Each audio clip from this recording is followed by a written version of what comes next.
नाजरीन आदाब, आप देख रहे हैं INN चैनल। मैं हूं शेख अहमद अली। आज की खास बात में हम देखेंगे कई अहम कौमी और बैनुल अक़वामी खबरें।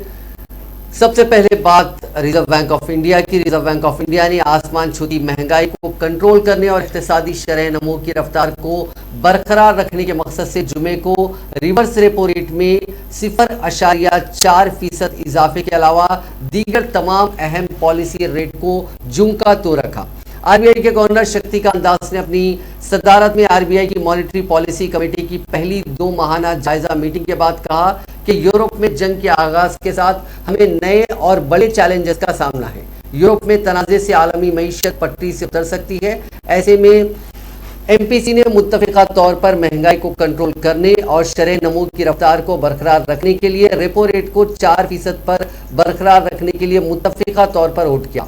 लिक्विडिटी को यकीनी बनाने के लिए हालांकि रिवर्स रेपो रेट में 0.4% इजाफा करने का फैसला किया गया। इसके अलावा दीगर शरहों में पहले की सतह पर झुमका तो रखा गया।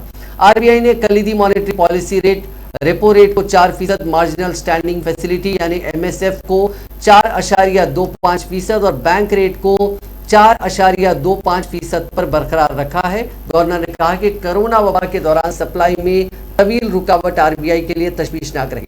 उसने अजनास और मालियाती बाजारों को झिझोड़ कर रख दिया। रिवर्स रेपो रेट में 40 बेसिस पॉइंट का इजाफा करके 3.75% कर दिया गया। RBI ने फरवरी की मॉनेटरी पॉलिसी के जायजे में रवां माली साल के लिए खुर्दा महंगाई की शरह की पेशगोई 4.5% से बढ़ाकर 5.7% कर दी और शरह नमो को 7.8% से कम करके 7.2% कर दिया। शक्तिकांत दास ने कहा कि MCP ने खाम तेल की कीमत को $100 फी बैरल मानते हुए सन 2022-23 की पहली तिमाही में GDP यानी मजमूई घरेलू पैदावार की शरह नमो 16.2%, दूसरी तिमाही में 6.2%, तीसरी तिमाही में 4.1% और चौथी और आखिरी तिमाही में 4% रहने का तखमीना लगाया।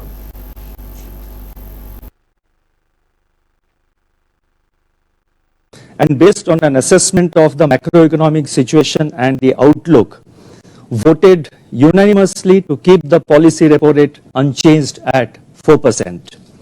The MPC also decided unanimously to remain accommodative while focusing on withdrawal of accommodation to ensure that inflation remains within the target going forward while supporting growth. The marginal standing facility, that is MSF rate and bank rate, remain unchanged at 4.25%. Further, it has been decided by the Reserve Bank to restore the width of the liquidity adjustment facilities, that is the LAF, that is the LAF corridor, to 50 basis points, 50 to 50 basis points, the position that prevailed before the pandemic. The floor of the corridor will now be provided by the newly instituted Standing Deposit Facility, SDF, which will be placed 25 basis points below the repo rate, that is at 3.75%. वज़ीर आज़म नरेंद्र मोदी ने जुमे को कहा कि मुल्क के हर गरीब को पक्का मकान देने के अज़्म के तहत अवामी शिराकत से 3 करोड़ से ज़्यादा मकानात तामीर किए गए हैं। मोदी ने ट्वीट किया कि हमने मुल्क के हर गरीब को पक्का मकान देने के अज़्म में एक पड़ाव तय किया। 3 करोड़ से ज़्यादा घरों की तामीर अवाम की शिराकत से ही मुमकिन हुई। बुनियादी सहूलियत वाले ये घर आज ख़वातीन को बाइख्तियार बनाने की अलामत बन चुके हैं। मोदी ने ट्वीट के साथ एक तस्वीर भी शेयर की जिसमें कहा गया कि प्रधानमंत्री आवास ग्रामीण योजना के तहत अब तक 2,52,00,000 मकानात तामीर किए जा चुके हैं। इसके लिए 1,95,000 करोड़ की मरकजी इमदाद जारी की गई। प्रधानमंत्री उज्ज्वला योजना के तहत हर मुस्तफी शख्स को LPG कनेक्शन की सहूलत भी दी गई। उन्होंने कहा कि इस स्कीम के तहत अब तक शहरी इलाकों में 58 लाख मकानात तामीर किए जा चुके हैं। इसके लिए 1,18,000 करोड़ रुपए की मरकजी इमदाद जारी की गई है। इस स्कीम के तहत घर की खातून रुकन या मुश्तरका नाम पर मिल्कियत होती है। हर घर में किचन, बैतुल खला और पानी की सहूलत दी जाती है। उत्तर प्रदेश की साबिक वज़ीर आला और बहुजन समाज पार्टी की सरबराह मायावती ने इलेक्शन में कॉर्पोरेट शोबे से सियासी पार्टियों को इंतखाबी बॉन्ड स्कीम को जमहूरियत के लिए खतरनाक करार देते हुए सुप्रीम कोर्ट में इस मामले पर समाअत अदालत उज़्मा से इस खामी को दूर किए जाने की तवक्को का इजहार किया। इलेक्ट्रल बॉन्ड स्कीम पर सवाल उठाने वाली एक अर्जी सुप्रीम कोर्ट में दाखिल की गई है।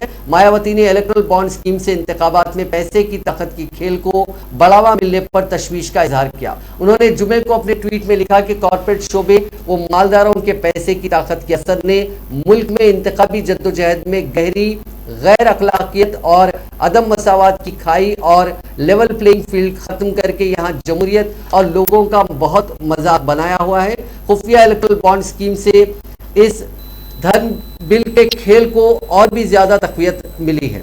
इस मसले पर सुप्रीम कोर्ट में ज़ेर इल्तवा अर्जी का जिक्र करते हुए मायावती ने कहा कि लेकिन अब काफी वक्त बाद सुप्रीम कोर्ट ने इलेक्ट्रल बॉन्ड से मुतालिक अर्जी पर समाअत शुरू करेगी।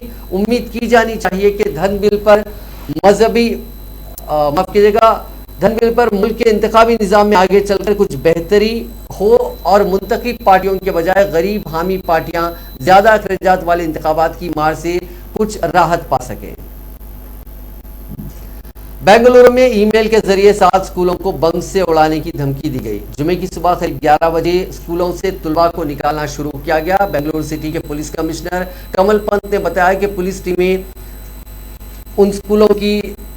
टीमों ने छानबीन की। बेंगलुरु ईस्ट के additional commissioner doctor Subramanyeshwar Rao ने कहा कि इस तरह के ईमेल ज्यादातर अफवाह होते हैं, लेकिन हम इसे काफी संजीदगी से ले रहे हैं और कोई भी मौका नहीं छोड़ रहे हैं।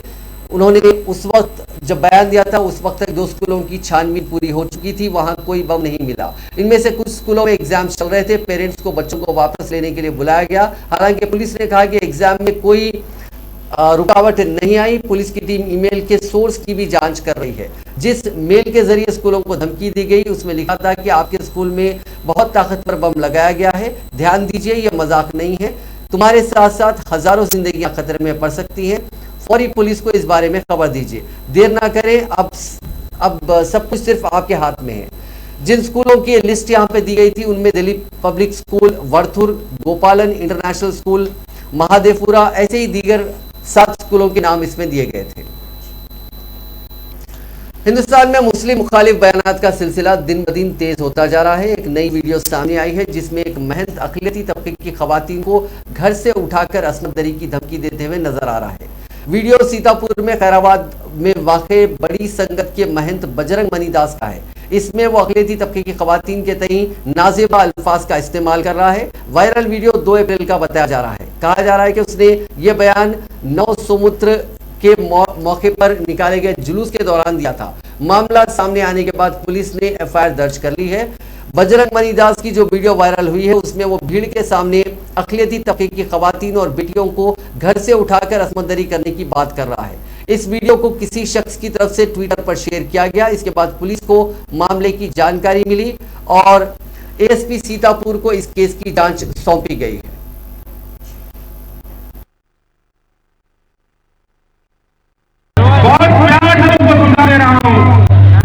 अगर इस कार्यवाही में कोई एक हिंदू लड़की तुमने छेड़ी तो मैं खुलेआम तुम्हारे घर से तुम्हारी बहु बेटियों को उठा के लाके बलात्कार करूंगा।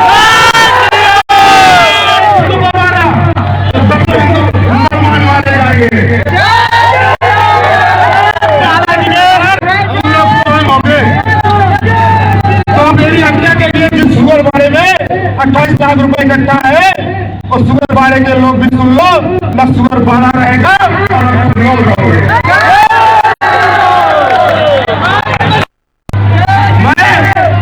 बहुत प्रयास तुमको सुना दे रहा हूं। अगर इस कार्यवाही में कोई एक हिंदू लड़की तुमने छेड़ी तो मैं खुलेआम तुम्हारे घर से तुम्हारी बहु बेटियों को उठा के लाके बलात्कार करूंगा।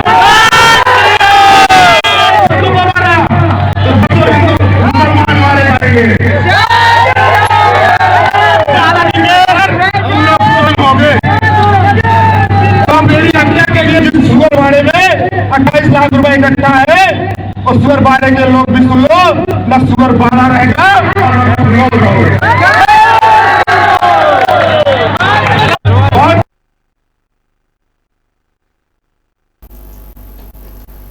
मध्य प्रदेश में बीजेपी एमएलए के खिलाफ खबरें लिखने पर सहाफी को थाने में बंद करके और कपड़े उतरवाने का मामला सामने आया। इसको लेकर सीधी पुलिस सवालों के घेरे में है। पुलिस एहलकारों ने एक फोटो वहां पे कोई दूसरे थाने के एक अहलकार ने फोटो खींची और वो फोटो वायरल हो गई। फोटो में रिपोर्टर कनिष्क तिवारी समेत 9 नौजवान अंडरवेयर में नजर आ रहे हैं।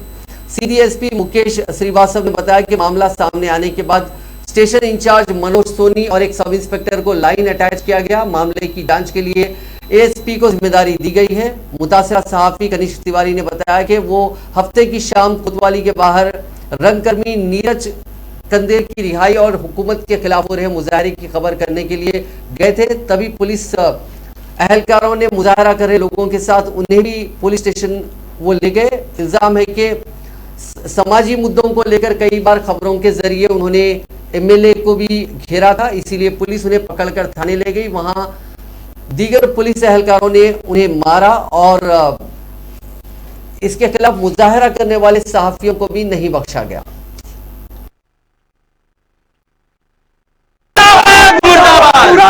मुर्दाबाद मुर्दाबाद मुर्दाबाद बीजेपी मुर्दाबाद मुर्दाबाद मुर्दाबाद।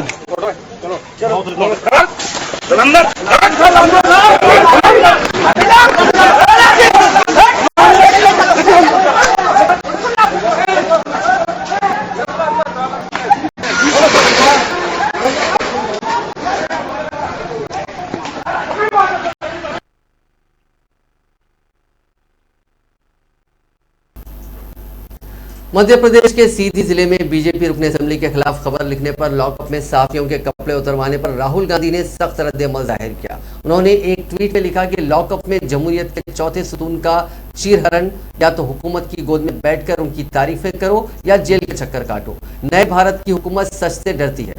दरअसल मध्य प्रदेश के एक पुलिस थाने में खड़े नींव बराना मर्दों के एक ग्रुप की तस्वीरें सोशल मीडिया पर सामने आई। उसी पर राहुल गांधी ने अपना रद्द-ए-अमल जाहिर किया। कांग्रेस के साबिक सदर राहुल गांधी ने कहा कि वज़ीर-ए-आज़म नरेंद्र मोदी की क़यादत वाली बीजेपी हुकूमत मुल्क में नफरत फैलाकर समाज को तकसीम करने का काम कर रही है, इसीलिए हिज़्ब इख्तिलाफ मोदी और राष्ट्रीय स्वयंसेवक संघ के खिलाफ मुत्तहिद हो रही है। राष्ट्रीय जनता दल यानी आरजेडी के लीडर शरद यादव से उनकी रिहाइशगाह पर मुलाकात के बाद राहुल गांधी ने जुम्मे के रोज मीडिया से कहा कि सबको आरएसएस और मोदी के खिलाफ इकट्ठा होना चाहिए। इस सिलसिले में तमाम जमातों के रहनुमा मुत्तहिद हो रहे हैं और इस पर काम जारी है कि तमाम जमातें किस फ्रेमवर्क के साथ आगे आए। उन्होंने कहा कि शरद यादव ने दुरुस्त कहा कि मुल्क के हालात बहुत खराब हैं, मुल्क को तकसीम किया जा रहा है, हमें सबको इकट्ठा करना है और अपने इत्तेहाद की तारीख के रास्ते पर चलना है। शरद यादव काफी दिनों से बीमार थे, उनसे मिलकर बहुत खुशी हुई, उनसे बहुत कुछ सीखने को मिला। राहुल गांधी ने कहा कि काफी अरसा पहले वो आंध्र प्रदेश में गाड़ी में 3 घंटे शरद यादव के साथ बैठकर कहीं गए थे। उन 3 घंटों में उन्होंने मुल्क की सियासत के बारे में जो मालूमात फराहम की थी वो उसे नहीं भूल सकते। उन्होंने कहा कि शरद यादव मेरे गुरु हैं, इसीलिए वो गुरु से मिलने आए थे। मैंने शरद जी से बहुत कुछ सीखा है, उनसे मिलकर बहुत अच्छा लगा। एक 2 घंटे में एक बार इनके साथ मैं गाड़ी में बैठा, हमारा शायद आंध्रा में प्रोग्राम था, तो उसके बाद मैं 3 घंटे गाड़ी में शरद यादव जी के साथ था। शरद यादव जी ने जो मुझे 3 घंटे में बताया हिंदुस्तान के राजनीति के बारे में, वो कभी भूल ही नहीं सकता। तो इस प्रकार से थोड़ा सा कर सकते। क्या आपको लगता है कि आपके शहर में सारे पुराने समाजवादी नेताओं को एक साथ आने की जरूरत है? महंगाई बहुत बढ़ गई, 400 रुपए के ऊपर नींबू का रेट है, वेजिटेबल सारी 100 रुपए के ऊपर। ट्वीट भी किया है। लोग सोचते हैं कि इकोनॉमी जो होती है, महंगाई जो होती है, वो समाज की कंडीशन से अलग होती है। जिस देश में हार्मनी नहीं होती है, शांति नहीं होती है, उस देश में महंगाई बढ़ेगी, उस देश में नफरत बढ़ेगी, इकोनॉमी चल ही नहीं सकती है, रोजगार मिल ही नहीं सकता। अगर देश को मजबूत बनाना है तो सबसे जरूरी चीज शांति, हार्मनी ये है।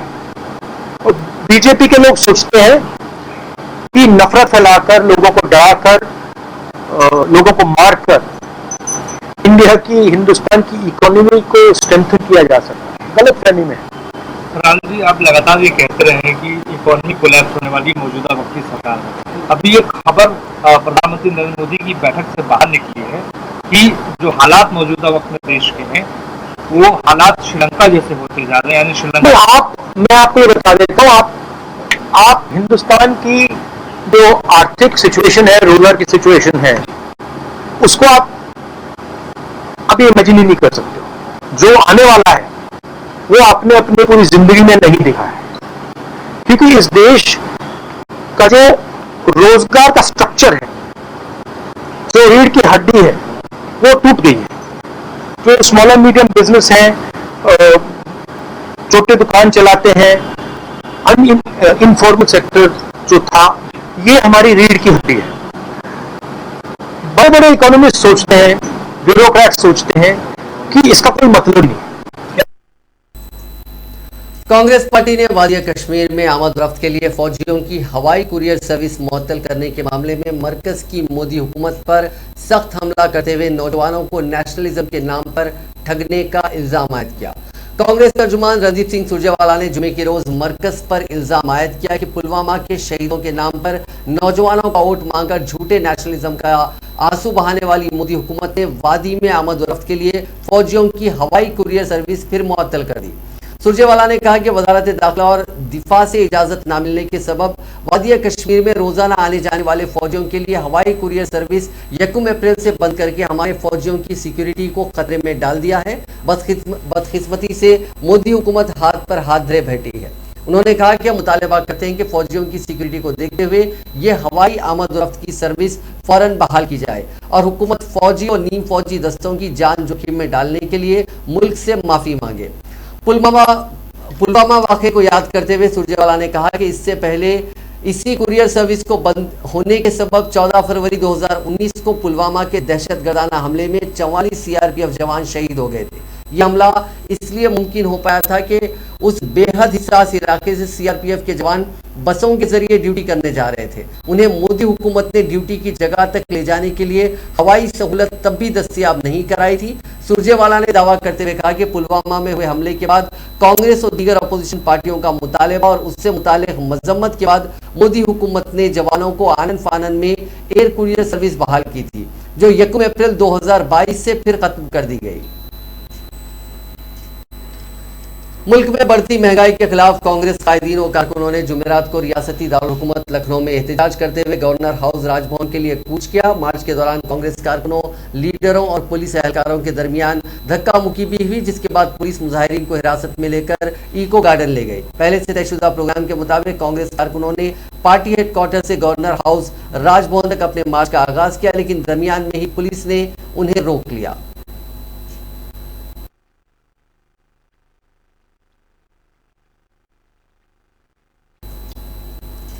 नेशनल कॉन्फ्रेंस ने जम्मू कश्मीर के साबिक वज़ीर आला उमर अब्दुल्ला को Jammu Kashmir bank money laundering मामले में एनफोर्समेंट डायरेक्टरेट यानी ईडी की जानिब से पूछगछ के लिए तलब किए जाने के बाद मरकजी हुकूमत पर हमला बोला। जम्मू कश्मीर नेशनल कॉन्फ्रेंस ने एक बयान जारी करते हुए कहा कि पार्टी के नायब सदर उमर अब्दुल्ला को ईडी ने जुमेरात को इस बुनियाद पर तलब किया कि तहकीकात के सिलसिले में उनकी हाजिरी जरूरी है। पार्टी के बयान में कहा गया कि रमजान का पाक महीना होने और दिल्ली में उनके जाती रिहायशगाह नहीं होने के बावजूद अब्दुल्ला ने मुअत्तली या मकाम में तब्दीली का मुतालबा नहीं किया और नोटिस के मुताबिक पेश हुए। मरकजी हुकूमत ने तफ्तीशी एजेंसियों का गलत इस्तेमाल करने की आदत बना ली है और ये इसी सिमत में एक और कदम है।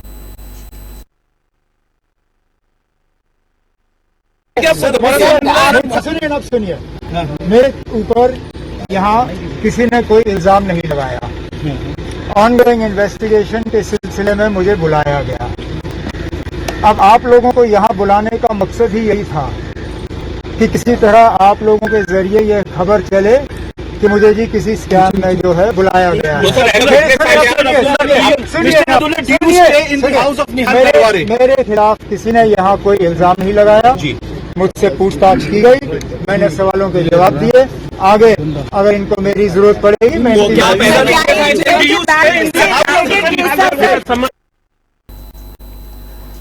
एक बाराबंकी से बड़ी खबर है। वहां सफेदाबाद रेलवे स्टेशन के पास 5 टाइमर बम मिले हैं। एक बम में डिजिटल वॉच लगी हुई थी। दारुलहुकूमत लखनऊ से महज 20 किलोमीटर दूर ये बम मिलने से हड़कंप मच गया। आनन फानन में लखनऊ से बम स्क्वाड टीम और एंटी टेररिस्ट स्क्वाड मौके पर पहुंच गए। जहां बम मिले उस जगह की घेराबंदी करके सील कर दिया गया। आसपास के लोगों को हटा दिया गया, किसी भी शख्स को वहां जाने नहीं दिया गया। रेलवे स्टेशन से गुजरने वाली ट्रेनों को भी कुछ देर के लिए रोक दिया गया था। बम को डिफ्यूज कर दिया गया, उसके सैंपल को लैब में जांच के लिए भेजा गया। एसपी सिटी समेत सभी सीनियर पुलिस अफसर मौके पर पहुंचे।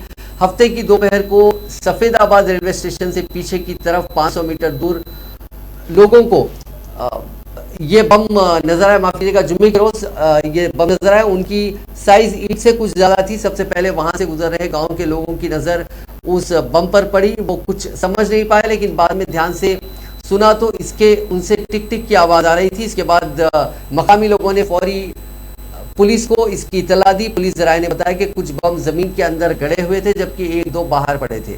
देखने से ऐसा लग रहा था जैसे कोई इनको यहाँ छिपाने की कोशिश कर रहा था। हालांकि बाद में वो डर के मारे या किसी दीगर वजह से उन्हें इस तरह छोड़कर भाग गया। बम में डिजिटल वॉच की तरह ही दिखने वाला टाइमर लगा हुआ था। ये डरा देने वाली तस्वीरें आंध्र प्रदेश के अनकापल्ली जिले के वी मुदुगुला मंडल के उर्लोवा गांव की है, जहां आदिवासी खवातीन जुमेरात को धरना दे रही थी। उन खवातीन ने काजू के बगानों में पेड़ की ब्रांचेस पर साड़ी बांधी और दूसरी जानिब फंदा बनाकर गले में लगा लिया। मुखालिफत का तरीका या मुजाहरा का तरीका इसलिए अपनाया गया क्योंकि आदिवासियों का इल्जाम है कि माइनिंग कंपनी के लोग रियासती ओहदेदारों की मदद से उनके काजू के बगानों को तबाह कर रहे हैं। इस मुद्दे को ये आदिवासी पिछले कई सालों से उठा रहे हैं। वीडियो में ये आदिवासी कहते दिख रहे हैं कि अगर उनके काजू बगानों को तबाह किया गया तो उनके पास जिंदगी खत्म करने के अलावा कोई और रास्ता नहीं बचेगा। उन्होंने इस मुद्दे पर अनकापल्ली के ज्वाइंट कलेक्टर से जांच की मांग की। आदिवासियों ने 11 अप्रैल को अनकापल्ली कलेक्ट्रेट में मुजाहरा करने की भी एक तजवीज रखी है। इस पूरे मामले को लेकर मकामी इंतजामिया जांच कर रहा है। आंध्र प्रदेश में इन दिनों भारी बिजली कटौती की जा रही है। अस्पतालों तक को बिजली नहीं मिल रही है। नरसीपट्टनम के एनटीआर अस्पताल में बिजली नहीं होने की वजह से मोबाइल फोन की रोशनी में एक खातून की डिलीवरी करानी पड़ी। लगभग पूरी रात अस्पताल अंधेरे में रहा। फिलहाल मां और बच्चा दोनों सेहतमंद हैं। खातून के शौहर ने बताया कि चारशंबे की शाम उसकी बीवी प्रसव अपने दर्द की वजह से एनटीआर अस्पताल में उसे ले जाया गया था। उस वक्त अस्पताल में बिजली नहीं थी। इस दौरान नर्सों और पैरामेडिकल स्टाफ ने कहा कि यहाँ जनरेटर जैसा कोई बैकअप मौजूद नहीं है, इसलिए जल्द से जल्द ज़्यादा से ज़्यादा सेलफोन, मोमबत्तियाँ और टॉर्च का इंतजाम करें। उन्होंने बताया कि उनकी बीवी के अलावा वहाँ और भी खवातीन थी। हर कोई इस पूरे मामले को लेकर डरा हुआ था, लेकिन खुदा का शुक्र ये रहा कि बच्चा बिना किसी कॉम्प्लिकेशन के पैदा हो गया। नर्सों ने बताया कि जनरेटर की मरम्मत चल रही है, इसीलिए इमरजेंसी रोशनी मुमकिन नहीं थी।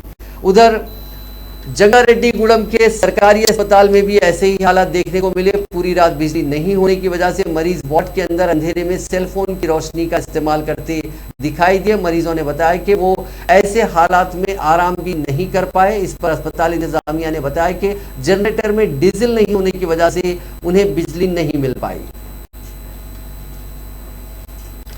आंध्र प्रदेश हुकूमत ने गवर्नमेंट डॉक्टर्स की खानगी प्रैक्टिस पर पाबंदी आयद करने का फैसला किया। चीफ मिनिस्टर जगन मोहन रेड्डी की सदारत में मुनक़िदा काबीना के इजलास में इस सिलसिले में करारदाद को मंजूरी दी गई। काबीना ने वजारत सेहत को इसके लिए दरकार कवायद और जवाबित वज़ा करने की हिदायत दी। डॉक्टर्स के खानगी प्रैक्टिस पर पाबंदी लगाने के लिए काफ़ी अरसे से इक़दाम किए जा रहे थे। बाज़ डॉक्टर्स की जानिब से सरकारी अस्पताल के मुकाबिल खानगी प्रैक्टिस को तरजीह दिए जाने की वजह से सरकारी हॉस्पिटल्स में खिदमात पर असर पड़ रहा था। मरीजों को मियारी इलाज की अदम फराहमी से मुतालिक शिकायत मिलने के बाद हुकूमत ने सरकारी डॉक्टर्स पर प्राइवेट प्रैक्टिस पर पाबंदी लगाने का ऐलान किया है। पाकिस्तान के एंटी टेरर कोर्ट ने दहशतगर्द हाफिज सईद को इलीगल फंडिंग, गैर कानूनी फंडिंग के मामले में 31 साल कैद की सजा सुनाई है। कोर्ट ने हाफिज सईद की सारी जायदाद को जब्त करने का हुक्म देते हुए 3,40,000 का जुर्माना भी लगाया। एंटी टेररिज्म कोर्ट के जज एजाज बटर ने सुनवाई करते हुए हाफिज को यह सख्त सजा सुनाई। ये केस पाकिस्तान की CID ने हाफिज और दीगर के खिलाफ दर्ज किए थे। काउंटर टेररिज्म डिपार्टमेंट ने जुलाई 2019 में लाहौर से गुजरावाला जाते वक्त उसे गिरफ्तार किया था। जमात उद दावा के सरबरा हाफिज को यूनाइटेड नेशंस की इंटरनेशनल लिस्ट ऑफ टेररिस्ट में शामिल किया गया। वो एक international terrorist, declared international terrorist है। अमेरिका ने उस पर 10 मिलियन अमेरिकी डॉलर का इनाम रखा है।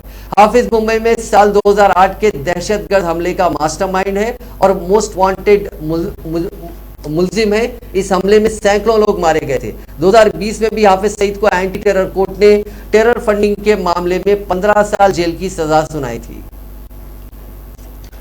पाकिस्तान में मुत्तहिदा अपोजिशन ने इमरान खान की हुकूमत के खिलाफ हफ्ते को होने वाली तहरीक अदम इत्तेमाद के बाद नई विफाकी हुकूमत की तश्कील और नए वजीर आजम के इंतखाब पर इब्तदाई बातचीत को हतमी शक्ल देने का ऐलान किया। एक्सप्रेस ट्रिब्यून ने जुमे को ये रिपोर्ट दी है। बाद अज़ां सुप्रीम कोर्ट ने कौमी असम्बली को बहाल कर दिया और वज़ीर आज़म इमरान खान के खिलाफ तहरीक अदम इत्तेमाद पर वोटिंग करवाने का हुक्म दिया। उन्होंने कहा कि तहरीक अदम इत्तेमाद को रोकने का इक़दाम गैर आईनी था। मुत्तहिदा अपोजिशन ने कहा कि तहरीक अदम इत्तेमाद के बाद एतमाद उनके हक में आ जाएगा और तमाम अपोजिशन पार्टियों की मुनासिब नुमाइंदगी के साथ नई विफाकी हुकूमत बनाई जाएगी। उन्होंने कहा कि इस बात पर गौर किया जा रहा है कि नई हुकूमत की मुद्दत कम से कम 6 माह या 1 साल होनी चाहिए।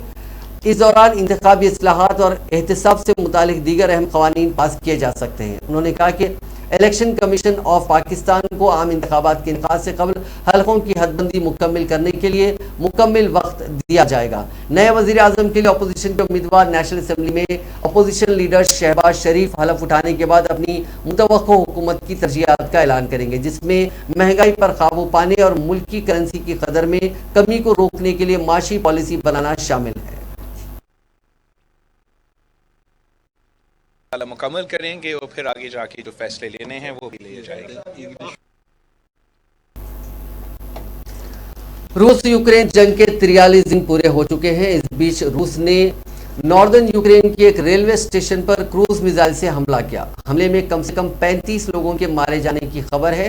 वहीं 100 से ज्यादा लोग जख्मी हुए हैं। हमला डोनेस्ट्रिक्स में क्रामटोर्स्क में किया गया है। डोनेस्टिक्स के गवर्नर ने बताया कि जिस वक्त हमला हुआ उस वक्त हजारों लोग वहां से बाहर निकलने के लिए ट्रेन का इंतजार कर रहे थे। वहीं रूस ने कहा कि उसकी फौज ने ओडेसा में एक मिलिट्री ट्रेनिंग सेंटर तबाह किया। जर्मनी के एक दावे ने यूक्रेन के बूचा शहर में कत्लेआम के इल्जाम चल रहे रूस की मुश्किलें बढ़ा दी हैं। जर्मनी ने कहा कि उसके इंटेलिजेंस डिपार्टमेंट ने सैटेलाइट के जरिए रूसी फौज का रेडियो ट्रांसमिशन रिकॉर्ड किया है। इस बातचीत में रूसी फौज के ओहदेदार फौजियों को आम शहरियों का कत्ल करने का हुक्म दे रहे हैं।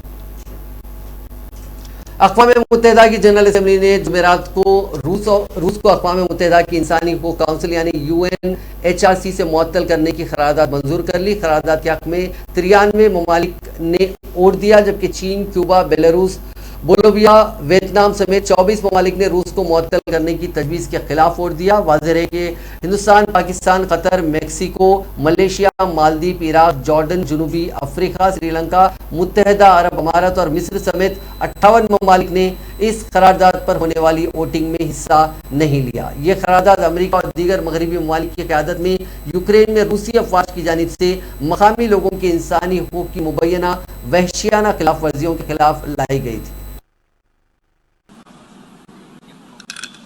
Please lock the machine.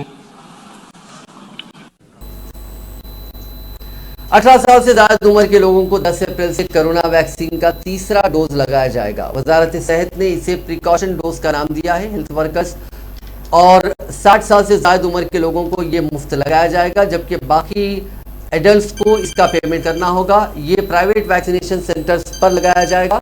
ये डोज सिर्फ उन्हीं लोगों को लगाया जाएगा जिनकी उम्र 18 साल से ज्यादा है और जिन्होंने दूसरा डोज 9 महीने या उससे पहले लगवाया था। सीरम इंस्टीट्यूट ऑफ इंडिया के CEO आधार पूनावाला ने बताया कि कोविशील्ड के प्रिकॉशन डोज की कीमत 600 रुपये होगी। इस पर टैक्स भी लगेगा, जिसके बाद इसकी कीमत कुछ और होगी। पूनावाला ने बताया कि कोवैक्सीन को जब बूस्टर डोज के तौर पर अप्रूवल मिलेगा तो इसकी कीमत 900 रुपये होगी।